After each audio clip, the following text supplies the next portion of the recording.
Bonjour à tous et bienvenue sur la chaîne. On se retrouve aujourd'hui pour le taroscope du mois de septembre pour les Gémeaux, ascendant Gémeaux et lune en Gémeaux.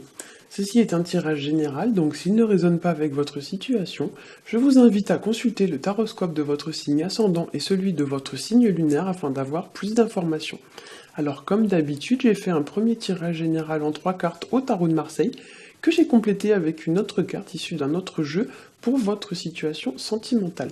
Alors j'espère que ça va pas trop s'entendre, mais j'ai très mal à la gorge en ce moment, je suis vraiment pas bien, donc j'ai pas une super voix, donc j'espère que vous allez quand même réussir à m'entendre. Alors au niveau du premier tirage, j'ai tiré pour vous la carte du pendu, accompagnée de la carte de l'empereur et de la carte de la roue de fortune. Alors avec le pendu, on vous invite à faire une pause, à réfléchir à une situation ou à prendre conscience d'une situation. Pour certains, cette situation pourrait impliquer une forme d'attachement, et pour certains, c'est aussi une situation qui pourrait être en lien avec vos racines, notamment avec votre famille ou les gens qui vous sont proches. Ça peut aussi être les deux, ça peut être une forme d'attachement en lien avec la famille. Le pendu, ça indique aussi une relation ou une situation qui empêche toute évolution, ou encore une situation qui deviendrait un petit peu inconfortable. Et là, effectivement, on vous invite avec cette carte à prendre conscience de l'inconfort de votre position, comme si on vous demandait un petit peu de réaliser des choses. Il y a l'idée un peu que vous n'avez peut-être pas forcément pris conscience de certaines choses, et il y a l'idée un petit peu de se poser les bonnes questions. Voilà.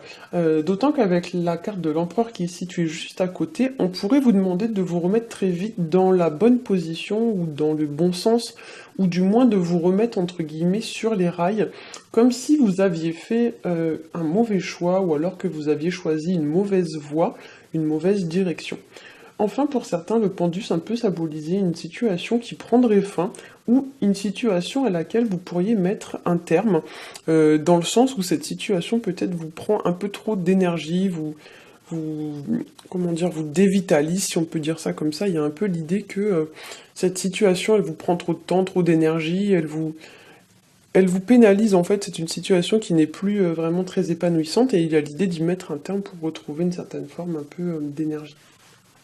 Alors en seconde carte, j'ai tiré pour vous la carte de l'empereur. C'est une carte qui va nous parler de stabilité et qui va nous parler aussi de retrouver une certaine forme d'équilibre dans sa vie. Donc c'est une carte qui nous parle de solidité, de construction. Et c'est une carte voilà, qui nous parle peut-être aussi pour certains de retrouver une certaine forme d'aisance sur le plan matériel et financier. On pourrait aussi parler avec cette carte de mettre une personne à l'écart de sa vie, plus particulièrement s'il s'agit d'une personne en lien avec le passé ou d'une personne avec laquelle vous avez eu une certaine forme de lien, donc une relation, un ex ou quelque chose dans ce style-là. Et il y a un peu l'idée voilà, de mettre de la distance entre vous et cette personne, ou du moins de la tenir à distance ou à l'écart de votre vie, comme si cette personne pouvait venir un peu bouleverser votre équilibre ou votre stabilité. Il y a l'idée un peu voilà, que cette personne pourrait venir ébranler votre petite vie actuelle, votre stabilité retrouvée par rapport à une situation qui s'est passée au passé, et vous préférez mettre cette personne à distance. En troisième carte, j'ai tiré pour vous la carte de la roue. Donc la roue de fortune, c'est une carte qui nous parle du temps, et c'est une carte qui, dans cette configuration, pourrait évoquer une situation qui fonctionne bien sur le moment. Donc pour l'instant, cette situation fonctionne bien, tout va bien, mais on vous dit peut-être qu'avec cette situation, dans le long terme, c'est pas forcément une situation qui va être viable. Voilà. C'est aussi une carte qui va symboliser les transitions entre deux situations, le destin, donc tout ce qui fait le destin, donc les hauts, les bas, voilà, c'est la vie, voilà, comme on dit. Il y a un peu l'idée, voilà, de passage à vide, et puis ensuite ça remonte. C'est une carte aussi qui va matérialiser un peu le fait de beaucoup réfléchir ou beaucoup cogiter vis-à-vis d'une situation. Si c'est pas le cas, peut-être que ça vous invite justement à le faire, comme l'indiquait déjà le pendu, où je l'ai dit, il y a l'idée de faire une pause pour réfléchir ou pour prendre conscience d'une situation. Cette carte peut représenter aussi tout ce qui va être les fluctuations, les changements, et dans ce tirage, elle donne un peu l'impression que pour certains d'entre vous, un jour ça va et le lendemain ça va plus. Donc il y a un peu l'idée comme ça que vous connaissez une période un petit peu de haut et de bas actuellement.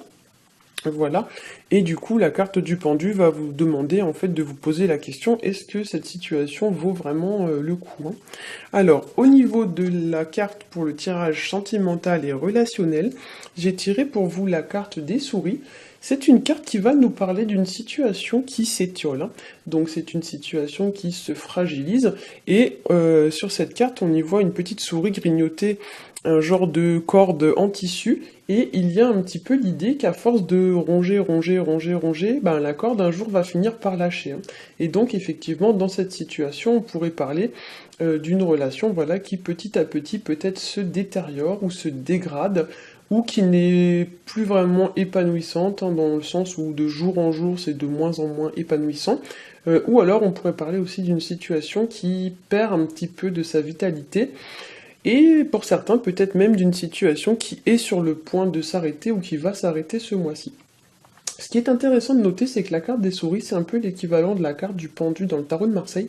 Et effectivement, cette carte ressort donc 2 fois dans votre tirage. Donc effectivement, pour certains, ce mois-ci, ça sera pas forcément un super mois, dans le sens où voilà, il y a des choses qui vont un petit peu se détériorer, se dégrader, voire même s'arrêter.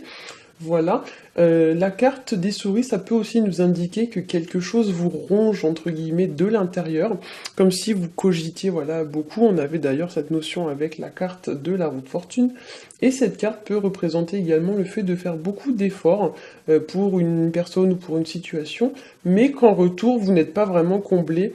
La carte des souris, c'est un petit peu l'idée des menus profits, donc c'est l'idée de faire beaucoup d'efforts pour pas grand-chose. Voilà, comme si vous agissiez, entre guillemets, en pure perte, hein. Il y a l'idée peut-être que pour certains d'entre vous, vous dépensez du temps, de l'énergie pour pas grand-chose, et comme l'indique le pendule, il y a peut-être l'idée ici de faire un genre de pause pour se poser les bonnes questions, à savoir est-ce que vraiment ça vaut le coup de continuer. Voilà, alors bien sûr ne vous inquiétez pas, c'est un tirage général, il ne va pas concerner forcément tous les Gémeaux. Si vous souhaitez avoir plus d'informations, vous pouvez consulter le taroscope de votre signe ascendant et celui de votre signe lunaire.